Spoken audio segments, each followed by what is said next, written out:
After getting released from prison, a woman discovers that her sister has been frequently abused after she goes missing. She now takes to the streets in a race against time to save her sister and take revenge on all who were involved in her molestation. The story begins with a young woman, Se-young, walks out of prison. She had been incarcerated for over a year, and the only thought in her mind is her younger sister. Se-young has not seen her in over a year and is anxious to reunite with her. As soon as she gets home, she is warmly welcomed by her sister, Yoonha. The two spend the evening laughing and catching up. It is obvious that the sisters care deeply for each other, and they both pledge to stick together no matter what. Se-young gives Yoonha a beautiful hairpin as a gift. As they prepare to sleep, Yoonha confesses her dislike for school. She refuses to explain why she hates it, so Se-young thinks that she is giving up. She therefore encourages her to stay, as this is something their late father always wanted them to do. The next morning, Se-young finds that Yoonha has gone to school but left behind a red dress and matching heels for her, along with a note saying that she wants Se-young to be more present so they can support each other. This note makes Se-young realize how much her sister needs her, and she vows to do better at taking care of her. At school, Yoonha faces constant bullying from her classmates due to her autism, which is why she wants to quit. After school, the bullies pressure her to go with them.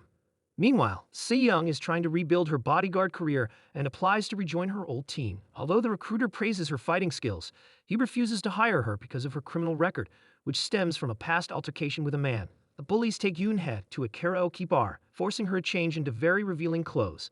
They introduce her to three boys involved in a shady business. These boys manipulate Yoonha into pretending to be a prostitute, luring older men into a hotel room. One of these older men is about to have his way with the autistic girl when the three boys storm the room. They beat up the man, pretending to rescue Yoonha, while in reality, they are stealing the man's wallets. They know that they can get away with it since the man cannot implicate himself by reporting the theft, as he was about to sleep with an underage girl. Meanwhile, Se-young grows increasingly concerned as she tries to contact Yoonha, but gets no response. She thinks that her sister might be held up and looks in the streets but has no luck. The next day, Yoonha still hasn't returned. Desperate to find her sister, Se-young puts on the beautiful red dress and shoes Yoonha had gifted her. She then goes to Yoonha's school, hoping to get more information about what had happened to her sister. Unfortunately, the trip to school is fruitless.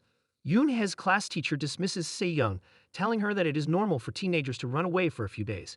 Se-young knows that her sister could not just run away, especially after the emotional reunion they had. As she is about to leave, one of Yoonha's classmates approaches her. She shows Se-young a video of the bullies, forcing her to undress at the karaoke bar. This is where she learns that Yoonha is constantly bullied due to her autism. Incensed, Se-young decides to take action. Se-young aggressively confronts the bullies, beating them up until they reveal where her sister is. Based on their information, she tracks down one of the boys and beats him as well. Finally, he admits that they no longer have Yoonha, because when they tried to carry out their usual scam in a hotel room, they encountered a dangerous gangster named Sung-man. Sung-man refused to let Yoonha go and scared the bullies into leaving her behind. The only clue they have is the gangster's phone number, which they obtained when he booked the room. Se-young tries calling it repeatedly, but there's no answer. She also attempts to report the situation to the police, but they dismiss her, suggesting her sister may have just run away.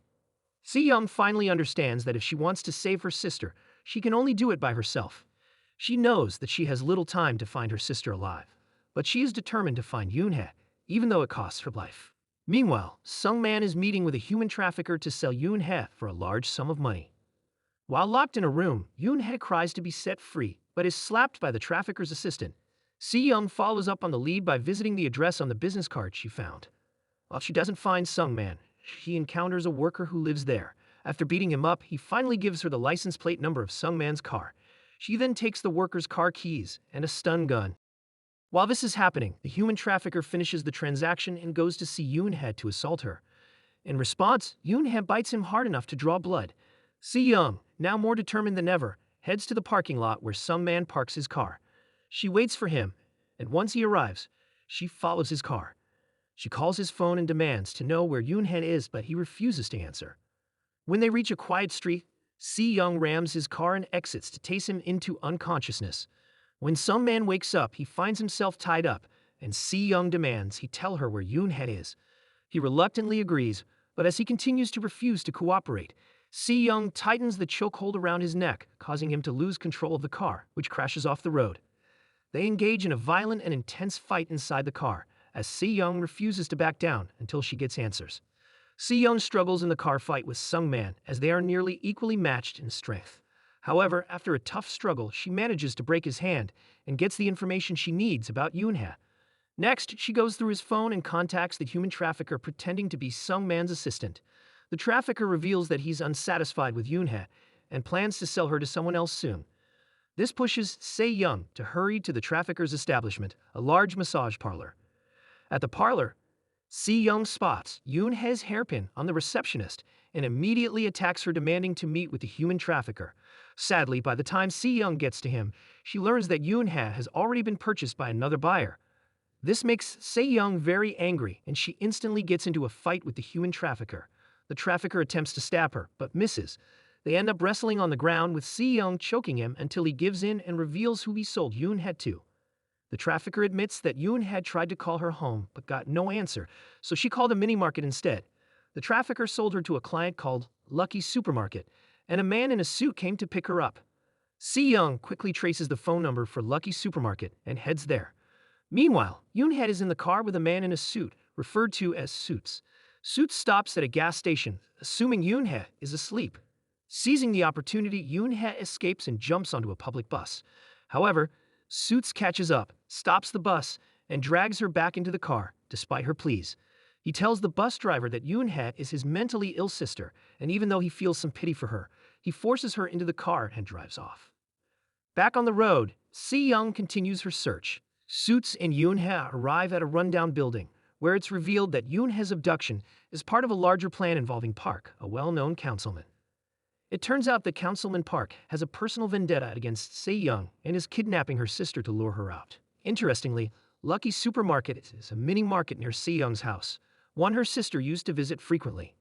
Se-young arrives at the mini-market where Yoon-hae had called and meets the elderly man who owns the place. In a shocking revelation, the old man accidentally admits to sexually abusing Yoon-hae during the time Se-young was in prison.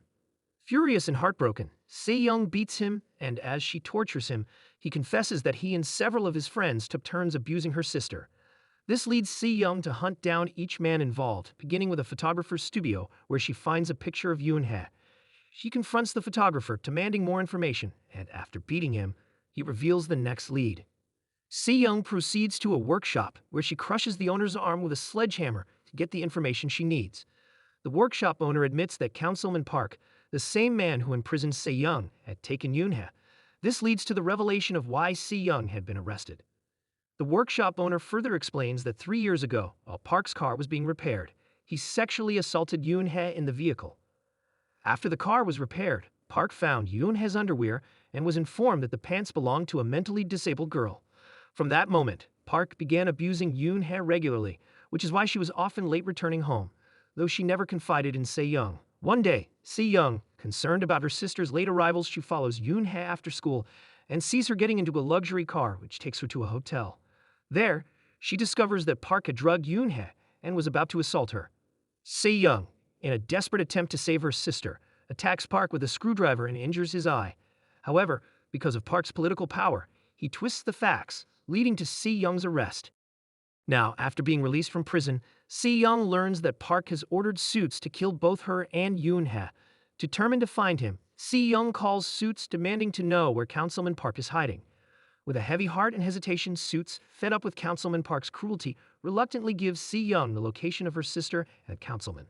Determined, Se-young sets off to take down Park. She tracks him to a private estate, surrounded by his bodyguards. Se-young waits for the perfect opportunity, sneaking inside after tasing one of the guards.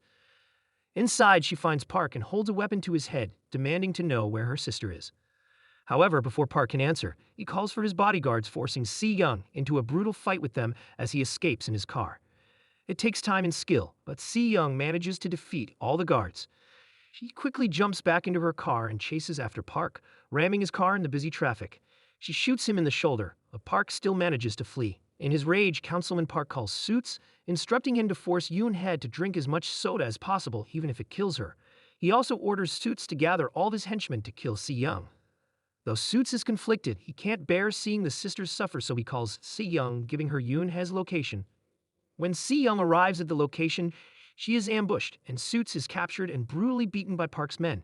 Feeling betrayed, Park kills Suits by stabbing him in the neck. Meanwhile, Si-young survives the ambush, cleaning herself up in a public restroom. She prepares herself for the final showdown with Park as the councilman fixes his fake eye, anticipating her next move. Si-young storms the estate, ramming her car into the councilman and his henchmen. After a fierce fight, she takes down the henchmen one by one. The councilman, knowing he is losing control, retreats inside the estate where Yoon-hye is held. Si-young keeps up the fight, but she is eventually overpowered. Exhausted and on the ground, Si-young watches as Councilman Park taunts her by showing Yoon-hye at the window. One of the henchmen tries to slit her throat, but Si-young manages to turn the knife on him and continues fighting. The overconfident gang is brutally slain and Si-young walks away victorious. Bruised and bloodied, she heads inside, where she finds Yoon-hye barely conscious. Before she can reach her, Park attacks Si-young from behind, shoving her into a wall and stabbing her in the gut. But with her remaining strength, Si-young pins him to the ground and in a final act of defiance, beats him to death.